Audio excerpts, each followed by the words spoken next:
बिजली के काम से चल रहे हैं, बिजली है नहीं तो काम कैसे चल रहे हैं। बस एक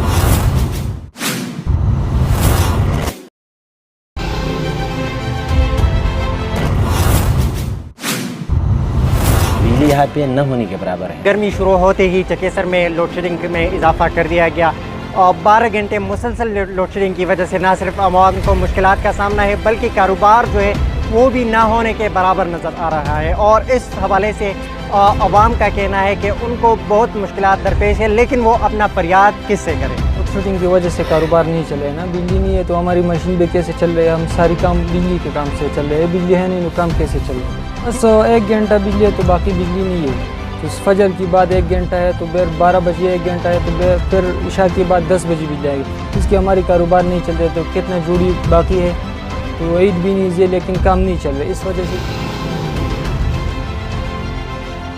इन कारोबार की सबसे बड़ी रीज़न जो है ना लोड शेडिंग है। बिजली यहाँ पे न होने के बराबर है। अगर आप यहाँ पे किसी भी पूछो तो 12-13 घंटे जो है लोड शेडिंग वाला तो होता है, मतलब लगातार पूरा 24 घंटों में तो 4-5 घंटे बिजली आते हैं। वो भी रात को ऐसे टाइम पे आते हैं कि उस टाइम पे हमारा काम नहीं था, तो न होने के बराबर है।